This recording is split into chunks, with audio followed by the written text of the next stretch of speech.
Horror कहानियां थी। रहस्यमयी गर्भ। 60 वर्ष की उर्मिला शहर के बाहरी हिस्से में अपने छोटे से घर में अकेली रहा करती थी। एक रात शहर में बहुत जोर का तूफान आया। जोर जोर से हवाएं और आंधी तूफान के साथ तेज बारिश होने लगी। उन आवाजों को सुनकर कोई भी घबरा जाता, लेकिन उर्मिला घर के सारे खिड़की दरवाजे बंद कर गहरी नींद में सो रही थी। रात के लगभग 12 बजे होंगे कि किसी ने उर्मिला के घर का दरवाजा खटखटाया। दरवाजे के खटखटाने की आवाज सुनकर उर्मिला की नींद खुलती है। आखिर इतनी रात को कौन आया होगा? उर्मिला जाकर दरवाजा खोलती है तो सामने लगभग 26 साल की बेहद सुंदर लड़की को खड़ा देख हैरान रह जाती है। कौन हो बेटा? और इतनी रात को इतने भयंकर तूफान में कहाँ भटक रही हो? चाची, आपने मुझे पहचाना नहीं? मैं आपकी दूर की रिश्तेदार शालिनी। अरे हाँ, बचपन में तुझे देखा था। इतनी जवान हो गई है, कैसे पहचान में आती? लेकिन तू यहाँ क्या कर रही है, और वो भी ऐसी अंधेरी तूफान भरी रात में? उर्मिला की बात सुनते ही शालिनी की आंखों से आंसू बहने लगे। वो फूट फूट कर रोने लगी। ये देखकर उर्मिला को कुछ समझ में नहीं आया और उसने शालिनी का हाथ पकड़कर घर के अंदर आने के लिए कहा। जैसे ही शालिनी घर के अंदर रोशनी में आई, उर्मिला की नजर उसके पेट की तरफ गई, जिसे देखकर ये साफ पता चल रहा था कि वो प्रेग्नेंट है। अरे, तू तो पेट से है। ऐसी हालत में इतने भयंकर तूफान में आधी रात को बाहर भटक रही है। आखिर बात क्या है बेटा? मुझे सब कुछ साफ साफ बता। क्या बताऊं चाची, ये सब जिसकी वजह से हुआ है उसके बारे में बताने में भी मुझे शर्म आती है। मैंने घर वालों की मर्जी के खिलाफ जाकर एक लड़के से शादी कर ली थी, पर वो शादी के 1 महीने बाद ही मुझे छोड़कर चला गया। छोड़कर चला गया का क्या मतलब? क्या उसके साथ कोई हादसा हो गया? नहीं, उसे कोई दूसरी लड़की पसंद आ गई और मेरी प्रेगनेंसी की खबर सुनते ही उसने मुझे बेसहारा छोड़ दिया।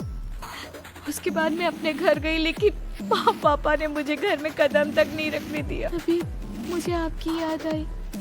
कोई बात नहीं, कोई बात नहीं। तुमने यहाँ आकर अच्छा ही किया। एक काम करो, तुम आराम करो।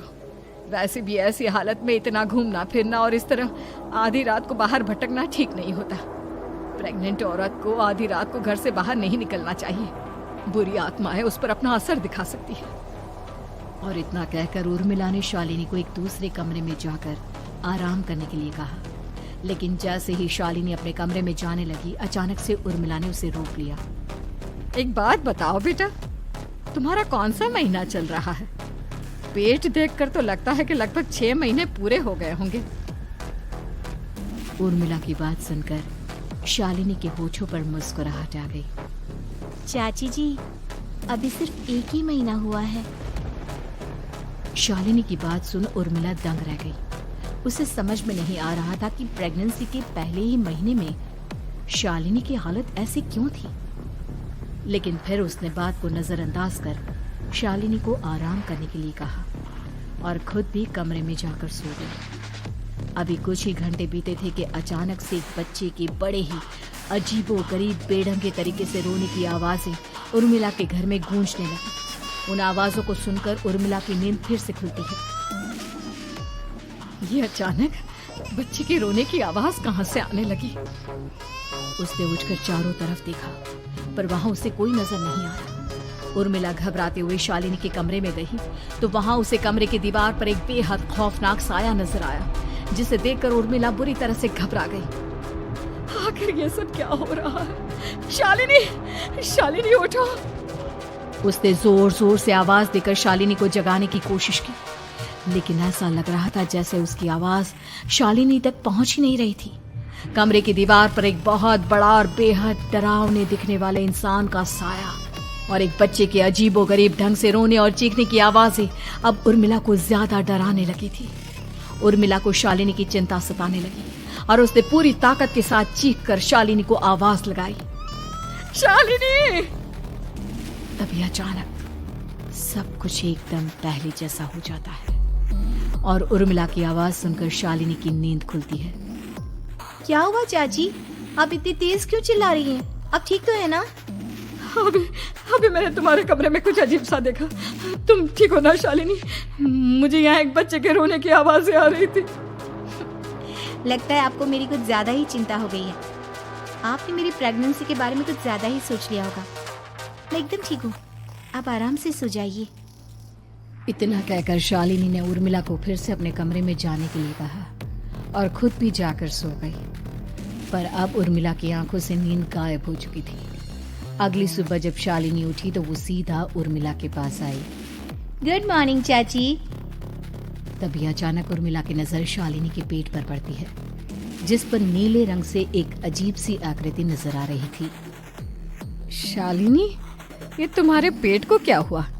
मैंने इतनी औरतों को देखा है, ऐसा तो किसी के साथ नहीं होता। शालिनी ने जैसे ही अपने पेट की तरफ देखा तो उसे वहां कुछ भी नजर नहीं आया। चाची कुछ भी तो नहीं है, सब कुछ एकदम नॉर्मल है। आपको क्या अजीब लग रहा है? इससे पहले कि उर्मिला उसके सवाल का कोई जवाब देती, अचानक से शालिनी के पेट में जोर जोर से दर्द होने लगा। वो बुरी तरह दर्द से तड़पने लगी। चाची, चाची। ये सब देखकर उर्मिला बहुत घबरा गई। उसने धीरे धीरे शालिनी के पेट को सहलाना शुरू किया, लेकिन शालिनी का दर्द कम नहीं हुआ।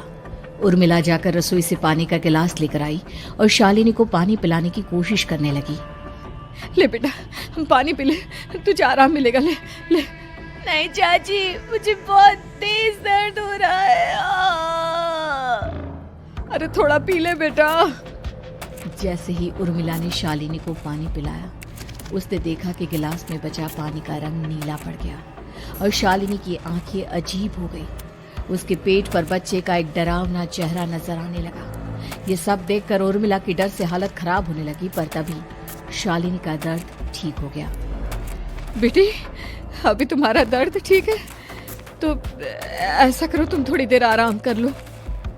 शालिनी को आराम करने के लिए कहकर उर्मिला तेज कदमों से चलकर घर से बाहर निकल जाती है और पास ही रहने वाली एक औरत कालिंदी के पास पहुंचती है। अरे उर्मिला बहन, बड़े दिनों बाद दिखाई दी, क्या हुआ? बहुत घबराई हुई सी लग रही हो, सब ठीक तो है ना? क्या बताओ कालिंदी बहन, मेरी एक दूर की रिश्तेदार आई हुई है। वो पेट से है और उसके साथ ना अजीब अजीब चीजें हो रही है। अब उर्मिला सारी बात कालिंदी को बताती है, जिसे सुनने के बाद काले जादू और तंत्र विद्या की माहिर कालिंदी एक ताबीज बनाकर उसे देती है। बहन, मुझे शालिनी पर किसी बुरी आत्मा का साया लगता है। ये ताबीज ले जाओ, आज रात को 12 बजे उसे पहना देना, फिर सब ठीक हो जाएगा। उर्मिला ताबीज लेकर घर वापस आती है और अब आधी रात के होने का इंतजार करने लगती है। जैसे ही आधी रात होती है, वो नींद में सोई शालिनी को ताबीज पहना शांति से अपने कमरे में आकर अपने पलंग पर लेट जाती है। अब सब ठीक हो जाएगा, ये सोचकर उर्मिला शांति की एक सांस ही लेती है कि तभी अचानक उसकी आंखों के सामने कुछ ऐसा आता है जिसे देखकर उर्मिला डर से चीखने लगती है। तुम कौन हो?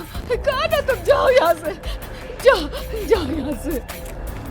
तभी उर्मिला की एक जोरदार दर्द भरी डरावनी चीख वहां पर गूंज गई। उर्मिला की आंखों के सामने एक बच्चा खड़ा हुआ था, जिसका पूरा शरीर किसी बूढ़े की तरह नजर आता था, लेकिन मुंह किसी नवजात बच्चे की तरह था। उसकी आंखें गुस्से से लाल थी और वो घूर घूर कर उर्मिला की तरफ देखा जा रहा था। कौन हो तुम? कौन हो? उर्मिला के चीखते ही वो बच्चा जोर जोर से रोने लगा। घबराकर उर्मिला ने अपने हाथों को अपने कानों पर रख लिया। उसकी समझ में नहीं आ रहा है कि आखिर ये सब उसके साथ क्या हो रहा है। कौन हो तुम? कौन हो? क्या चाहते हो मुझसे? जाओ यहाँ से, आखिर तुम हो कौन? तभी अचानक से उर्मिला के पूरे घर में लाल रंग की रोशनी फैल गई। वो बच्चा धीरे धीरे कदमों से चलता हुआ उर्मिला की तरफ बढ़ने लगा। किसी नवजात पैदा हुए बच्चे के जैसे उसके रोने की आवाज अब उर्मिला के कानों में गूंज रही थी। लेकिन कुछ ही सेकंड में वो चुप हो गया और उसने बेहद खतरनाक आवाज में उर्मिला के सवाल का जवाब दिया। मैं वो हूँ जो अब तक पैदा नहीं हुआ, लेकिन जब मैं पैदा हो जाऊंगा तो वो होगा जो अब तक कभी नहीं हुआ। क्या कहना चाहते हो तुम? ऐसा क्या हुआ जो अब तक नहीं हुआ? तबाही होगी, तबाही। सब कुछ खत्म हो जाएगा और ये जो लड़की मुझे जन्म देने वाली है, मैं उसका खून पी जाऊंगा, सारा खून। उस बच्चे की बात सुनते ही उर्मिला बुरी तरह घबरा गई। उसका एक बुजुर्ग आदमी जैसा शरीर, एक नवजात बच्चे जैसा चेहरा, ये दोनों ही बातें उर्मिला की समझ से बाहर थी। तभी वो बच्चा अचानक गायब हो गया। घर का माहौल फिर से पहले जैसा हो गया। लाल रंग की रोशनी भी अब गायब हो चुकी थी। उर्मिला दौड़कर शालिनी के कमरे में पहुंची, जहां वो गहरी नींद में सोई हुई थी और उसके गले का ताबीज गायब हो चुका था। उठो, उठो शालिनी, उठो बेटा, मुझे तुमसे जरूरी बात करनी है। अरे चाची क्या हुआ? इतनी रात को आप परेशान क्यों कर रही हैं? सब ठीक है ना? अभी जब तुम सो रही थी ना, तो मैंने तुम्हारे गले में एक ताबीज पहनाया था। कहाँ गया बेटा, बताओ मुझे। शालिनी ने चारों तरफ अपनी नजरें घुमाकर देखा, लेकिन वहां पर कोई ताबीज नहीं था। वह हैरानी से उर्मिला के चेहरे की तरफ देखने लगी। उसे समझ में नहीं आ रहा था कि आखिर उर्मिला किस ताबीज के बारे में बात कर रही थी। नहीं चाची, यहाँ कोई ताबीज नहीं है। लगता है आपने कोई बुरा सपना देखा है। मैंने कोई बुरा सपना नहीं देखा। खैर छोड़ो, तुम अब सो जाओ, कल सुबह बात करते हैं। डर और घबराहट की वजह से उर्मिला की आंखों से नींद तो जैसे बिल्कुल गायब हो गई थी। अगली सुबह उर्मिला बिना कोई देर किए गांव के बाहर एक छोटी सी झोपड़ी में रहने वाले बूढ़े पंडित के पास पहुंची। पंडित जी, मेरी मदद कीजिए। अरे आओ आओ उर्मिला, क्या हुआ? सब ठीक तो है ना? क्या बताओ पंडित जी, बहुत बड़ी मुसीबत है। मेरी दूर की एक रिश्तेदार लड़की पेट से है और उसके साथ बहुत डरावनी चीजें हो रही है। कल रात को तो एक अजीब सा दिखने वाला बच्चा मेरी आंखों के सामने आकर खड़ा हो गया था। ये तुम क्या कह रही हो? मुझे साफ साफ बताओ कि आखिर तुमने क्या देखा? उर्मिला ने अपने साथ हुई बीती रात की पूरी घटना पंडित जी को बताई, जिसे सुन पंडित जी के माथे पर चिंता की लकीरें उभर आई। अनर्थ होने वाला है, अनर्थ। बरसों पहले भी उस हैवान ने एक लड़की के पेट से जन्म लिया था और उसके बाद उस शहर को पूरी तरह से तबाह कर दिया। कैसी विपदा पंडित जी, कैसे बात कर रहे हैं आप? बताइए मुझे, और इसका उपाय क्या है? इसका उपाय तो है, लेकिन बहुत कठिन है। हो सकता है कि उस उपाय को करने के दौरान तुम्हारी जान भी चली जाए। मुझे मेरी जान की कोई परवाह नहीं, पर आप जिस तबाही के बारे में बात कर रहे हैं, बस वो नहीं होनी चाहिए। लाखों लोगों की जान बचाने के लिए मैं कुछ भी करूंगी। तो ठीक है, मेरी बात ध्यान से सुनो। बरसों पहले एक भयानक तांत्रिक ने अपनी तंत्र क्रिया के जरिए एक मासूम लड़की के साथ रिश्ता बनाकर उसके पेट से जन्म लिया था। इस तरह से वो अपने जैसे लोगों की संख्या इस दुनिया में बढ़ाना चाहता था। आपके कहने का मतलब है कि शालिनी के पेट से भी उस शैतान को जन्म लेना है, इसलिए उसने उसके साथ ये सब किया है। ठीक पहचाना तुमने। अब मैं तुम्हें एक ऐसा सिंदूर दूंगा जिसे तुम्हें ले जाकर उस लड़की के पेट पर लगाना होगा। क्या ऐसा करने से सब कुछ ठीक हो जाएगा? नहीं उर्मिला, ये सब इतना आसान नहीं। उस लड़की के पेट पर सिंदूर लगाने के बाद तुम्हें उसका पेट काटकर उस हैवान को बाहर निकालना होगा। नहीं पंडित जी, मैं ये सब नहीं कर सकती। मैं भला एक जिंदा लड़की के पेट को अपने हाथों से कैसे काट सकती हूँ?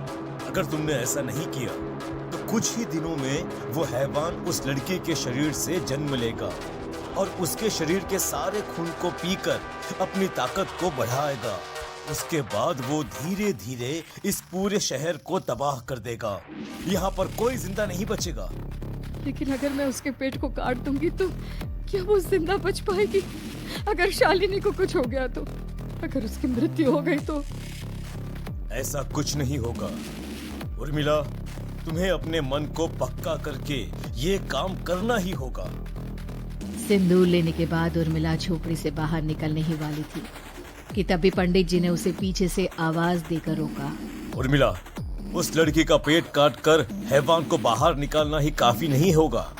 तुम्हें ध्यान रखना होगा कि ये सब करते हुए उस बच्चे का जो आधा बूढ़े का शरीर है उस पर सिंदूर की एक बूंद भी ना लगने पाए, क्योंकि अगर ऐसा हुआ तो वो तुम्हें और बाकी सबको कच्चा खा जाएगा।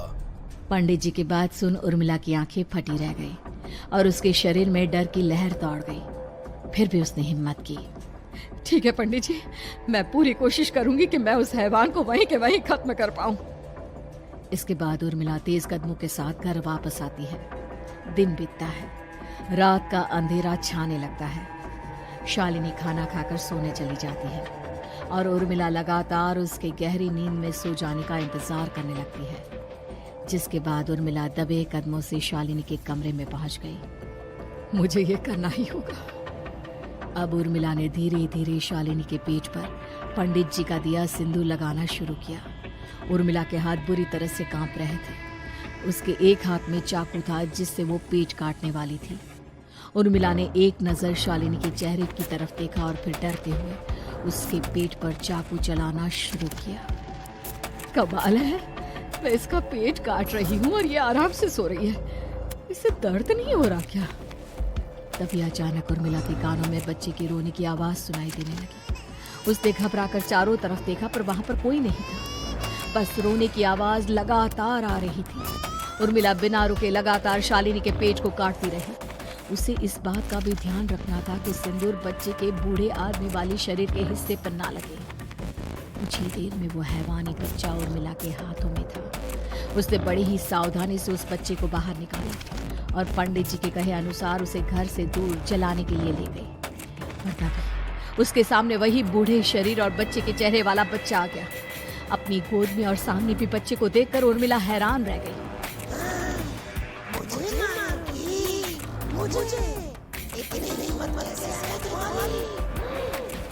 तुम पैदा नहीं हुए हो और मुझे पता है जब तक तुम्हारा जन्म नहीं हो जाता तो मुझे कुछ नहीं कर सकते। इतना बोलते ही उर्मिला तुरंत उस बच्चे को घास के ढेर पर फेंक कर उसमें आग लगा देती है, जिसके तुरंत बाद वो बूढ़े आदमी के शरीर और बच्चे के चेहरे वाला अजीब तांत्रिक का भूत भी वहां से गायब हो जाता है। कुछ देर बाद उर्मिला घर पहुंचती है तो वो ये देखकर हैरान रह जाती है कि शालिनी का पेट अपने आप जुड़ चुका था। शुक्र है भगवान का और उन पंडित जी का, अब सब ठीक हो जाएगा। सुबह शालिनी सोकर उठती है तो अपना पेट देख पूरी तरह घबरा जाती है। चाची, चाची ये सब क्या हो गया? मेरा पेट अचानक कम कैसे हो गया? मेरा बच्चा कहाँ गया चाची? बेटी, वो बच्चा नहीं एक खतरनाक तांत्रिक था जो तुम्हारे कोख से जन्म लेकर सबको मार देना चाहता था। पैदा होते ही तुम्हारी जान भी ले लेता, इसलिए मैंने पंडित जी के बताए उपाय से उसका खात्मा कर दिया है। अब सब ठीक है। शालिनी को उर्मिला की बात समझ में नहीं आती, जिसके बाद शालिनी को पूरी बात उर्मिला आराम से समझाती है। अब वो दोनों ही भगवान का शुक्र अदा करती हैं और एक साथ रहने लगती हैं।